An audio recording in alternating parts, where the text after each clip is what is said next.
Hello, I'm Omita Bakshi Chatterjee, and joining me today is Mr. Ishan John Chatterjee, Director India for YouTube. Many thanks for speaking to PTI, sir. Let me start off by asking you about the key milestones for YouTube in India. What are the growth numbers and what kind of trends are you seeing here? Thank you, Mamita. We are very excited to be celebrating 15 years of YouTube in the country. And in many ways, YouTube's growth and evolution in India has mirrored the transformation of India's digital economy itself.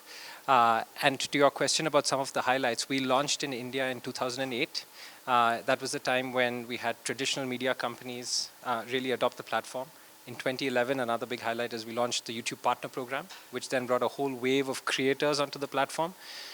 In the mid-2010s, as data prices started to drop and as smartphone prices started to drop, we saw a whole new type of creator come in from the regional languages and from many different parts of the country. And we've seen that growth continue through the pandemic. So it's been a really fantastic 15 years so far. I'd say that there are quite a few trends, and let me try and bring those out. The first I would say is creation has become frictionless. And what I mean by that is, over a period of time, technological change has given us an array of creative tools that now allows anybody to become a creator. You can clip a video, you can remix audio and video, change the background, add effects. And as a result of this, and you can do all this from your mobile device, and that is allowing anyone to become a creator. And because of this, we are seeing a huge participation from parts of the country that may not have had access to these kinds of technologies before, non-urban, non-metro, and that's leading to a range of diversity of content that also lives on YouTube.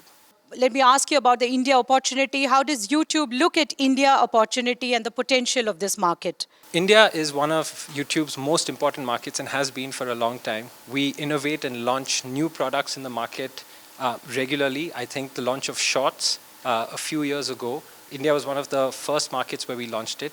More recently, we've launched Courses, which is a product that edutubers can use to create structured learning environments that for their audiences.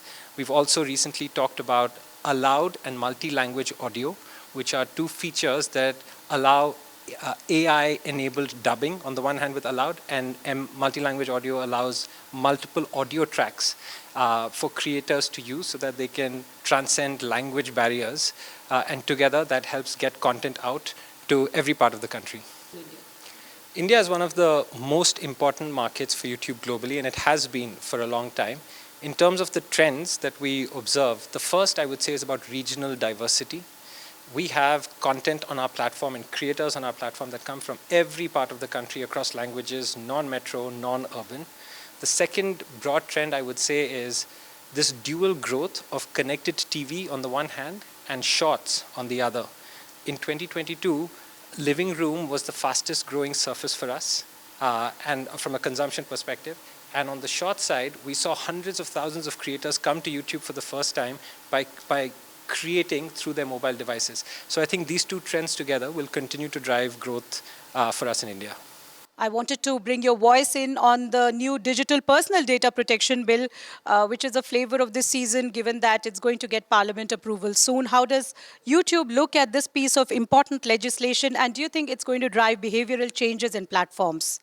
Yeah, as you pointed out, the bill is currently going through Parliament at the moment, so I don't have anything specific to add. But in general, I would say that when it comes to regulation, Google shares a common vision with the government for an open, trusted, and safe internet. And we support responsible regulation and fair and balanced regulation that promotes innovation and keeps user protections at the center. Are you stepping up efforts to curb misinformation and fake news, given the fact that users today find it more difficult to differentiate between manipulated content due to new technologies like AI and deepfakes? Well, this is a very important topic for us at YouTube, and not just for YouTube, but I'd say society as a whole. The first thing I'd say is we have very well-established community guidelines that dictate what kind of content is allowed on the platform. One part of that is related to misinformation, as you pointed out. Content that has been technically manipulated to mislead someone and cause real-world harm is not allowed on our platform, and we are committed to acting to making sure we implement those policies consistently globally. The second thing that I would say is we work very hard to connect users to helpful, high quality information. An example of that would be product features that we've launched in your watch page or in your search. When you ask, we try and surface content from authoritative sources like credible news partners. And I think the other thing that I would say is Google's mission is to organize the world's information and to make it universally accessible and helpful. And misinformation in general goes completely against that mission. It doesn't serve any of the constituents that YouTube serves. So it's a critical area for us. We continue to invest in it. And I just end by saying it's an area that we also understand for some of the reasons you just pointed out on technology. Even though we have made significant progress and we invest significantly in this area, we know our work is never done. And we'll continue to invest in our processes and technologies to make sure we keep our platform safe and secure. As we move towards general elections next year, would we see you stepping up and scaling up efforts on election integrity as well? As I said, elections is very important. I think for us, the news as a vertical is and supporting the elections is a critical part of democracy. It's core to our mission, and we have been investing in products, product features, and technologies and processes to make sure that we keep the platform safe and secure. And we'll continue to do so as we go into election season for the second half of the year and going into next year. With the new Indian-American CEO at the helm, how is YouTube India aligning its strategy with the global ambitions that YouTube has? Your question about Neil, he actually used to be our chief product officer for the longest time, so he's very well, he's been directing our strategy in many ways, so we expect the focus on India to continue. See, India is one of our largest markets globally. We expect to continue to grow it, and we expect that growth to come from some of the trends that we've discussed. The first would be regional participation. The second is the growth of connected TV and shorts. And the third would be around the monetization options that we have around the YouTube Partner Program, which will hopefully bring more people onto the platform and help them build sustainable businesses on it. So what is your strategy to tap growth in short-form video short video formats that are coming up, and a lot of users are now getting into it. A lot of audience interest is in this format now. Yeah, I think Shorts is doing very well in India. In terms of the trends, I maybe call out a couple. One, as I said before, creation is becoming frictionless, and that's primarily being driven by Shorts as a format. There's all these new technologies that allow you to create videos very quickly.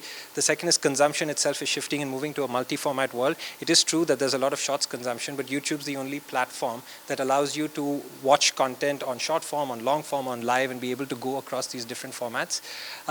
And together, these two trends coming together, I think will continue to power the creator economy through our YouTube Partner Program and the monetization options we offer. Many thanks for speaking to PTI. Thank you so much, sir. Thank you, Mavita. Thank you.